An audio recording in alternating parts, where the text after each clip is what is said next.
नमस्ते दोस्तों, unique love tips channel पर आप सबका बहुत बहुत स्वागत है। अगर आप चैनल पर नए हो तो प्लीज़ सब्सक्राइब कर लीजिए चैनल को, क्योंकि यहाँ पे आपको लव और रिलेशनशिप के रिगार्डिंग बहुत सारे ऐसे वीडियोस मिल जाएंगे जो आपकी लव लाइफ को बेटर बनाने में आपकी मदद करेगी।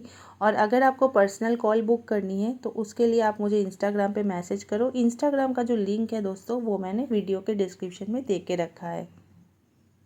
मुझे ऐसे बहुत से कमेंट्स मैसेजेस आते हैं और बहुत सी कॉल्स मैं ऐसे अटेंड करती हूँ जिनमें मेन जो प्रॉब्लम है वो यही है कि हम दोनों के बीच में मैडम कोई तीसरा आ गया है या तीसरा आ गई है, या क्या रीज़न रहा कि मेरा बॉयफ्रेंड या मेरा जो हस्बैंड है वो किसी और की तरफ अट्रैक्ट हो रहा है। क्या रीज़न हो सकता है? बहुत सारे लोगों की ये प्रॉब्लम है और बहुत सारे लोग इनका जो सल्यूशन है वो चाहते हैं। अगर आप भी इनमें से एक हैं, अगर आपको भी लगता है कि आपके रिलेशनशिप में कोई थर्ड पर्सन का एंट्री हो रहा है या हो चुका है, तो ये वीडियो सिर्फ आपके लिए है। इस वीडियो को आप अंत तक ज़रूर देखिए, क्योंकि एंड में जाते जाते ही आपको सारी जो चीज़ें हैं वो समझ में आएगा कि आखिर वो कौन सा ह्यूमन एस्पेक्ट्स है जो इस चीज़ के पीछे वर्क करती है और आपके ना चाहते हुए भी चीज़ें ख़राब होती है और आप हैंडल नहीं कर पाते। इसलिए वीडियो को एंड तक देखिए, क्योंकि आपको एंड में एक ऐसा सल्यूशन मिलने वाला है जिससे आप अपने रिश्ते को बचा सकते हैं। तो चलिए शुरू करते हैं वीडियो को। देखिए, कोई भी थर्ड पर्सन या कितने भी लोग आपके लाइफ में या आपके पार्टनर के लाइफ में आ रहे हैं, यहाँ जो मेन रीज़न है वो यही है, जिस भी इंसान के लाइफ में तीसरा या चौथा या कोई भी इंसान आ रहा है वो वहाँ पर उस इंसान को जगह दे रहा है आने की।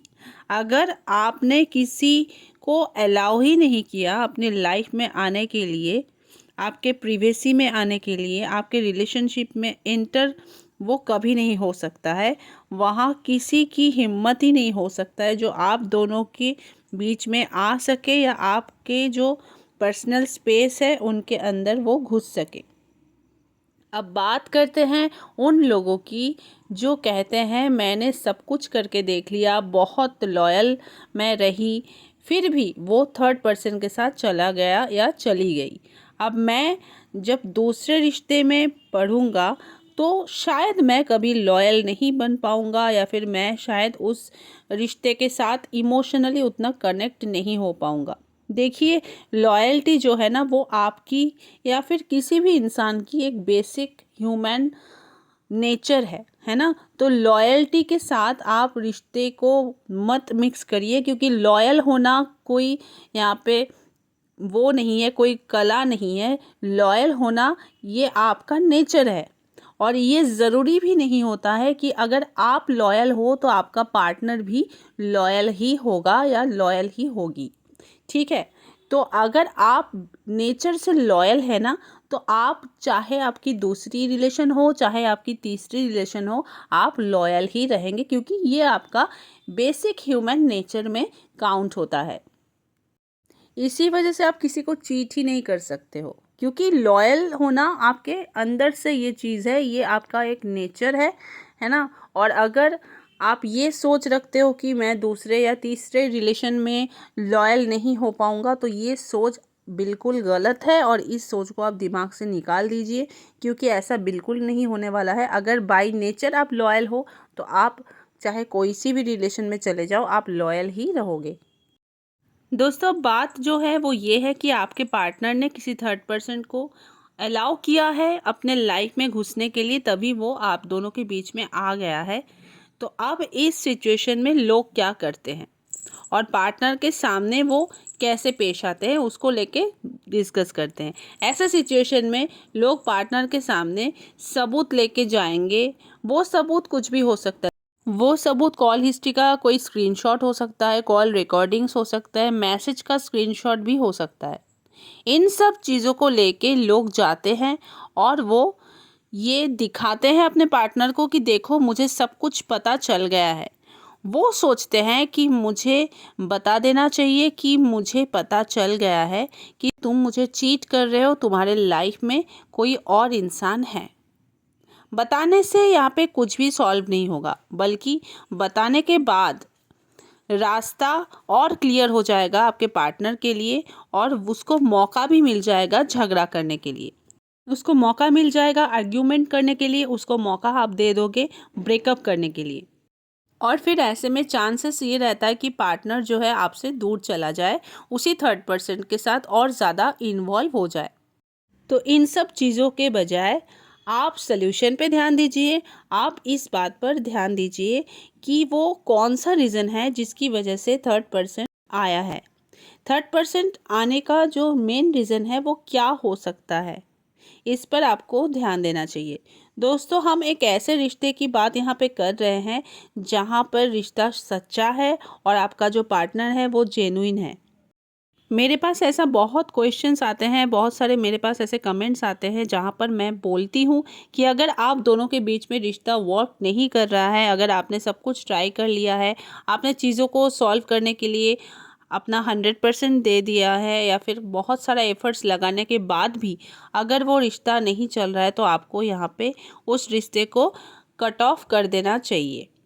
दोस्तों, मैंने अपने बहुत सारे वीडियो में भी यही सेम बात कही है कि अगर आपको लगता है कि आप दोनों के अंदर चीज़ें सही नहीं हैं, आपका अगर पार्टनर आपको चीट कर रहा है, वो लॉयल नहीं है, तो आपको बिल्कुल आगे नहीं बढ़ना है, बिल्कुल आपको इस चीज़ को यहीं पे ख़त्म करना है। मेरे पास ऐसे बहुत सारे कमेंट्स आते हैं कि फिर तो रिश्ता ही टूट जाएगा।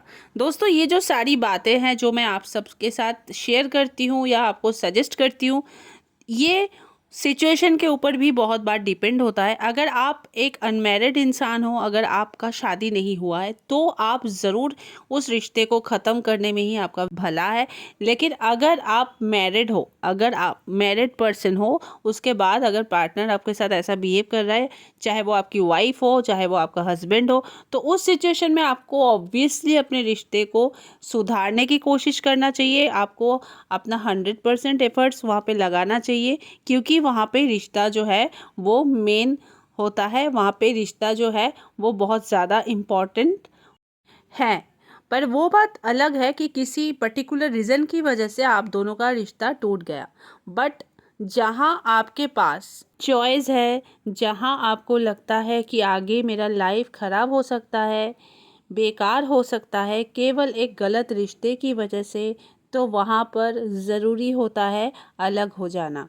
हम यहाँ पे उस सिचुएशन की बात कर रहे हैं जहाँ पर आपके पास ऑप्शंस या चॉइसेस है, और आपको ये चीज़ पता है कि अगर आपने स्टेप नहीं लिया तो आपकी लाइफ ख़राब हो सकती है। तो बात करते हैं सल्यूशन की, रीज़न की। ऐसी क्या रीज़न रही होगी जिसकी वजह से आपके रिश्ते में एक थर्ड पर्सन की एंट्री हो गई है। देखिए, कई बार क्या होता है, रिश्ता बहुत अच्छा चलता है, पार्टनर बहुत ज़्यादा केयर करता है, बट आप जब साथ रहते हैं तो एक जैसे चीज़ों की वजह से ना अगला जो इंसान है वो बोर हो सकता है। एक ही तरीक़ों की चीज़ों की वजह से ऐसा हो सकता है। अब बात करते हैं हाउसवाइफ्स की, उन लेडीज़ की जिनकी शादी हो चुकी है, पर अब उनका ये कहना है कि उनका जो हस्बैंड है, या उनको ऐसा लगता है कि उनका जो हस्बैंड है उन पर ज़्यादा ध्यान नहीं देते हैं, उनका हस्बैंड शायद कहीं और इन्वॉल्व हो गया है। देखिए, 90% केसेस में लेडीज़ अपने घर के काम को लेके इतना ज़्यादा बिजी हो जाते हैं कि अपने ऊपर वो ध्यान ही नहीं रखते हैं, या फिर ध्यान देते ही नहीं हैं। अपने ड्रेसिंग का ध्यान नहीं रखती है, या फिर लोगों से मिलना जुलना बंद कर देती है, लोगों से इंटरेक्ट करना बंद कर देती है। और इन सब चीज़ों की वजह से आपका जो पार्टनर है ना, वो इन सारी चीज़ों से बोर हो जाता है।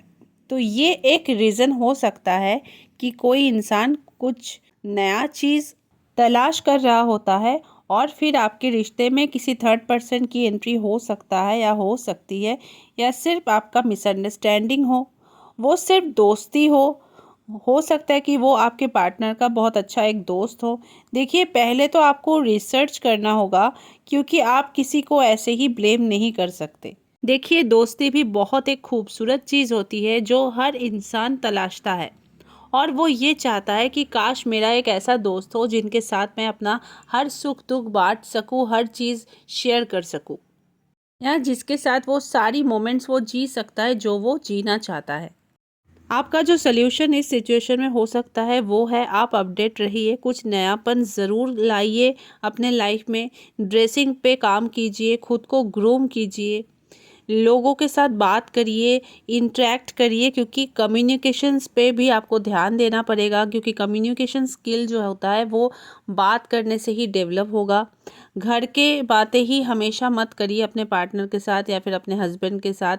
कुछ इंटरेस्टिंग बनिए, कुछ इंटरेस्टिंग बातें करिए, ताकि पार्टनर जो है वो आपसे कनेक्टेड रहे, आपसे जुड़ा रहे, और थोड़ा अपने आप को इंटरेस्टिंग बनाने की भी आप कोशिश करिए। नेक्स्ट जो पॉइंट है वो ये है कि जितना ध्यान आप अपने पार्टनर का रखते हो, उससे कई ज़्यादा ध्यान आप खुद का रखो। ये चीज़ थोड़ा सा सेल्फिश साउंड कर सकता है, लेकिन रियलिटी यही है कि अगर आप अपना ध्यान ज़्यादा रखते हो, अगर आप अपने ऊपर ध्यान ज़्यादा दोगे, अपने चीज़ों के ऊपर अगर आप ज़्यादा फोकस्ड रहोगे, तो आप इंटरेस्टिंग और अपडेटेड बने रहेंगे। और ये जो चीज़ होती है वो ज़रूर आपके पार्टनर को आपके तरफ अट्रैक्ट करेगी। इसलिए थोड़ा सा सेल्फिश होना अच्छा है, अगर वो हमारे रिश्ते को अच्छा कर सकता है तो। आपको अपना रूटीन को थोड़ा बदलना होगा, आपको थोड़ा घूमने जाना है अपने फ्रेंड्स के साथ, तो इससे आपके हस्बैंड के लिए ये एक सरप्राइज़ भी होगा, और शायद आपके घर आने के बाद वो आपसे पूछे कि क्या हुआ, कैसे आप लोग एंजॉय किए। तो इससे क्या होता है ना दोस्तों, एक नयापन जो है वो ऐड होगा आपके लाइफ में। यही सेम चीज़ मेल्स के लिए भी एप्लीकेबल है। सब चीज़ों के बाद जब आप अपने आप को अपडेट कर लिए, ड्रेसिंग पे आपने काम किया, आपने अपने रूटीन के ऊपर काम किया, आपने अपना जो कम्युनिकेशन स्किल है उसको भी डेवलप कर लिया, आपने अपना ध्यान भी रखना शुरू कर दिया, इसके साथ जो सबसे ज़्यादा इम्पॉर्टेंट चीज़ है वो है आपका अपने लाइफ में खुश होना, क्योंकि खुशी अंदर से दिखती है। अगर आप खुश हो तो वो चीज़ आपके अंदर से झलक ही जाती है, और हर कोई भी आपके साथ तभी जुड़ना पसंद करेंगे, चाहे वो आपका हस्बैंड हो, चाहे वो आपसे कोई भी रिश्ते में हो, चाहे वो आपका फ्रेंड्स हो, आपका कोलीग हो, तब ही वो आपसे जुड़ेंगे दोस्तों, जब आप अंदर से खुश होंगे। क्योंकि हर एक इंसान वही इंसान के साथ रहना चाहता है ना, जो अंदर से खुश है। जो हमेशा परेशान हैं, जो हमेशा फरियाद करते रहते हैं और हमेशा वो रोते रहते हैं, हमेशा अपना प्रॉब्लम्स काउंट करते रहते हैं या फिर काउंट कराते रहते हैं, उनके पास लोग पक जाते हैं, उनके पास लोगों को बोर लगता है। वो ये सोचते हैं क्या इस इंसान के लाइफ में कुछ भी अच्छा नहीं है। तो इसीलिए खुश रहना सबसे ज़्यादा इम्पॉर्टेंट हो जाता है। Last but not the least, आपने सब कुछ ट्राई कर लिया, आपने अपना बेस्ट वर्जन अपने पार्टनर के सामने रख दिया, उसके बाद भी अगर आपको ये लग रहा है कि आपके हस्बैंड के या फिर आपके बॉयफ्रेंड के, आपके गर्लफ्रेंड के लाइफ में कोई तीसरा पर्सन है, या तीसरा जो पर्सन है वो आ गया है, ऐसी सिचुएशन में आप बिल्कुल झगड़ा मत करिए। झगड़ा करने से कोई सल्यूशन आपको नहीं मिलेगा। झगड़ा करने से क्या फ़ायदा होगा आपको? झगड़ा करने से क्या वो थर्ड पर्सन जो है वो आपके पार्टनर के लाइफ से निकल जाएगा? बिल्कुल ऐसा नहीं होगा। दोस्तों, जैसा मैंने वीडियो की स्टार्टिंग में कहा था कि लॉयल अगर आप हो तो ये आपका खुद का एक अंदरूनी क्वालिटी है, ये आपका बेसिक ह्यूमन नेचर है। आप लॉयल हो तो इसका ये मतलब नहीं है कि आपका पार्टनर भी लॉयल होगा। अगर आपको लगता है कि आपका 100% देने के बाद भी, आप अपने आप को चेंज करने के बाद भी, अपडेट करने के बाद भी आपके पार्टनर के लाइफ में कोई थर्ड पर्सन ने जगह बना लिया है, तो जाने दीजिए। आप क्यों परेशान हो रहे हैं? बिल्कुल जाने दीजिए। क्यों ऐसे हेडेक आपको लेना है? क्योंकि किसी थर्ड पर्सन के होते हुए भी उस रिश्ते में रह पाना, अगर आप में इतना सहनशीलता है तो आप भाई रहो। अदरवाइज़ झगड़े से वो इंसान नहीं जाने वाला। आपको तुरंत ऐसे रिश्ते से एग्ज़िट होना पड़ेगा। इसके अलावा और कोई ऑप्शन यहाँ पे नहीं है। चीज़ें और ख़राब होने से पहले, चीज़ें और ज़्यादा स्पॉइल होने से पहले ही आपको यहाँ पे एक स्मार्ट डिसीजन लेना है, जहाँ पर आपको दूरी बनानी है। देखिए, अगर वो इंसान आपके लिए जेन्युइन है, अगर वो आपसे सच में प्यार करता है, बहकावे में आके उसने ऐसा किया है, तो वो ज़रूर आपके पास लौट के आएगा। पर आपके ऐसे पड़े रहने से या फिर झगड़ा करने से कुछ नहीं होगा, इसलिए आपको उस इंसान से तुरंत दूरी बनानी होगी।